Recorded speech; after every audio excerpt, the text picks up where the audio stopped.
Kembali lagi di channel YouTube Chandra.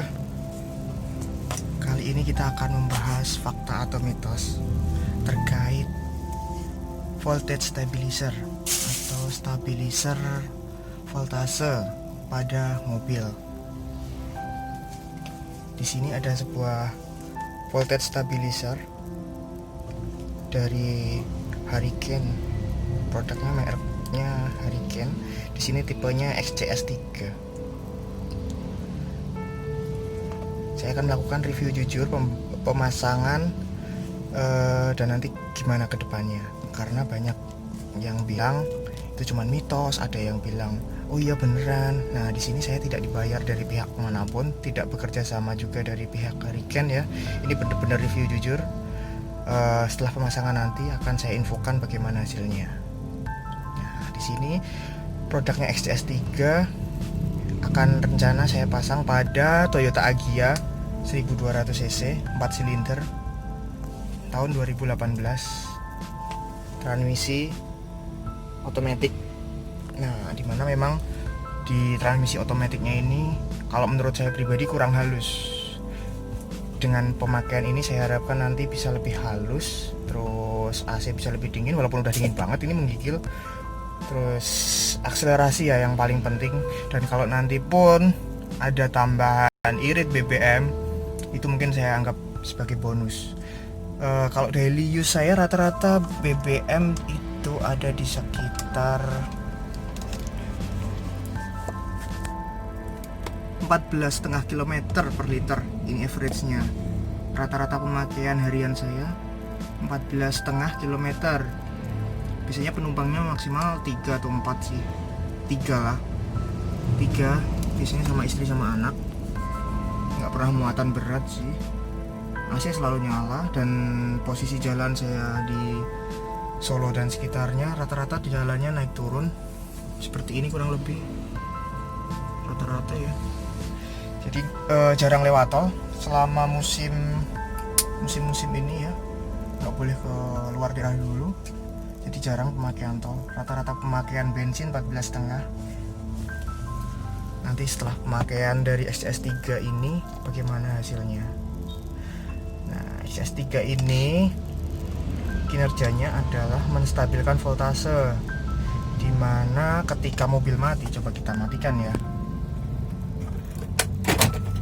Mobil mati dinyalakan menggunakan aki. Aki itu dari listrik. Listrik untuk menyalakan dinamo starter, lalu mesin dialirkan ke mesin, lalu mesin menyala. Nah, setelah mesin menyala, barulah fungsi itu diambil alih oleh alternator atau dinamo ampere. Jadi di mobil itu ada dua macam dinamo yang jelas beda fungsinya, di mana dinamo pertama fungsinya untuk starter ya atau menyalakan, sedangkan yang kedua adalah dinamo ampere. Jadi ketika mesin sudah nyala, tugas aki tersebut diambil alih dengan cara kinerja alternator tersebut. Dia dari energi dari kinetik menjadi listrik, dirubah menjadi listrik. Dimana di sini berlaku hukum kekebalan fisika. Energi hanya dapat dipindahkan, tidak dapat dimusnahkan maupun diciptakan. Jadi energi itu dari sebuah sistem yang tertutup tidak bisa dimusnahkan maupun diciptakan. Nah, di sini ketika mesin nyala, lalu ada simbol seperti aki ya, seperti baterai ada plus minus. Nah, di sini adalah maksudnya adalah yang berperan ketika saat mesin dinyalakan ACC ini, kontak ACC, aki yang paling berperan karena dia mengambil alih seluruh tugas kelistrikan, mulai dari lampu, lalu audio, lalu apa lagi? Dan dinamo starter. Yang bertugas adalah aki. Lalu coba ya kita nyalakan. Oh ya, sebelumnya ini hanya kipas yang nyala, sedangkan kalau AC di sini nggak nyala karena AC itu dari alternator nanti. Jadi jangan harap kalau posisi mesin mati AC kita akan dingin, karena ini hanya angin doang nih, kipas doang. Kalau mesin nyala, alternator bekerja, barulah kompresor AC itu bekerja dengan seharusnya. Coba nyalakan mesin ya. Di sini harusnya nanti logo akinya hilang. Nah, logo aki udah hilang, tugas alternator sudah dimulai. Coba nyalakan AC. Nah, ada dengungan ya, kompresornya nyala. Disitulah yang menggerakkan adalah alternator atau dinamo ampere. Fungsi dinamo ampere adalah merubah energi kinetik menjadi energi listrik. Di situ mengalirkan ke sumber daya seluruh elemen maksud saya, seperti lampu, AC, kompresor AC, lalu audio dan lain-lain, bahkan power window dan lain-lain, sehingga aki tersebut tidak kosong. Jadi setelah pengeluaran juga ada pemasukan. Nah, pemasukannya itu dari alternator tersebut. Nah, di sini alternator tersebut tidak akan selamanya stabil. Ada kalanya alternator tersebut voltasenya naik dan turun. Kalau normalnya di angka sekitaran 14 lah, 13 sampai 15 itu normal.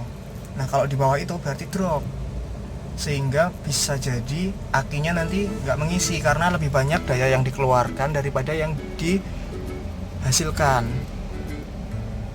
Gitu kurang lebih. Oke. Jadi sudah paham fungsi dari voltage stabilizer ini, kurang lebih seperti itulah. Nah, ini barang bekas ya dari temen. Dia dilepas karena mobilnya dijual. Biasa korban corona. Nah, dilepas karena nggak menaikkan harga.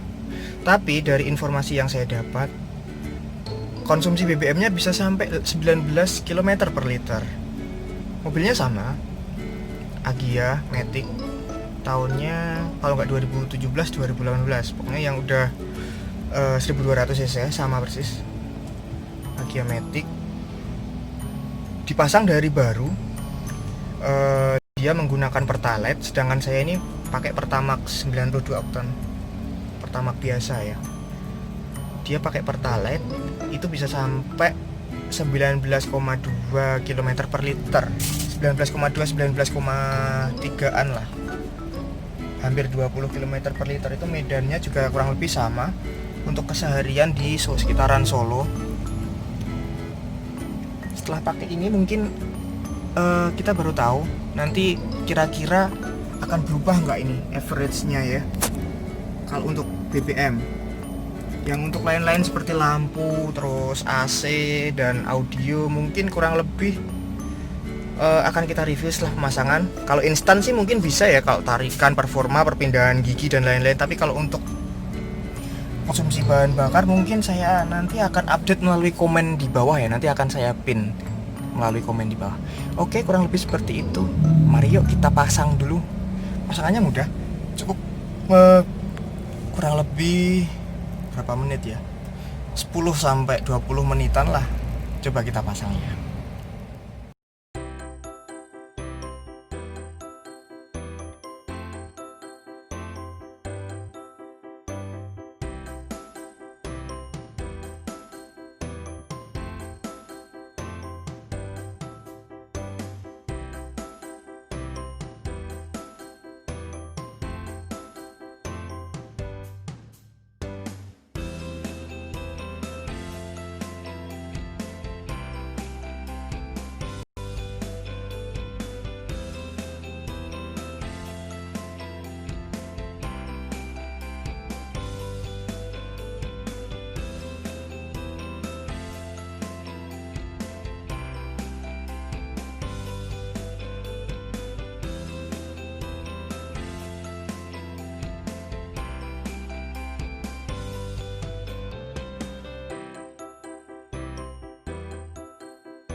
Lalu kita akan melakukan kalibrasi.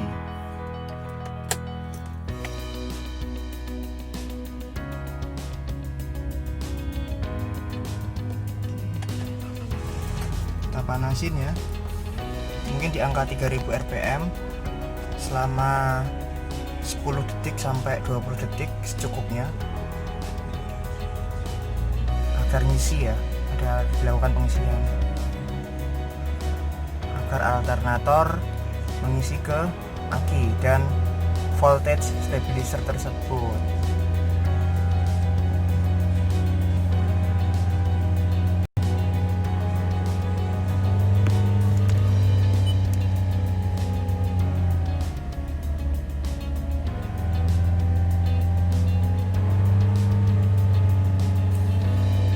Coba tahan di 3000 rpm secukupnya, kira-kira setelah ngisi udah cukup ya, 10 sampai 20 detik ya udah cukup.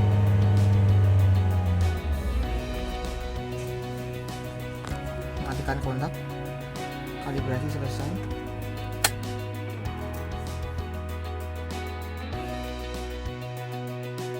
Baik teman-teman, kemarin setelah kita lakukan pemasangan voltage stabilizer, hari ini saya pakai sekitar kurang lebih 10 kilometeran ya, dan average-nya sudah menunjukkan perubahan dari yang kemarin 14,5 km per liter, sekarang hari ini menjadi 14,8 km per liter. Dan perubahan lain yang saya rasakan kurang lebih perpindahan giginya ya. Perpindahan giginya memang berasa. Jadi biasanya dari gigi yang paling rendah menuju gigi naik satu level di atasnya itu memang berasa banget metiknya. Nah setelah pakai ini memang saya nggak merasakan terlalu banyak pergerakan perpindahan giginya, jadi nggak terlalu berasa ya. Lalu selanjutnya mungkin performanya memang,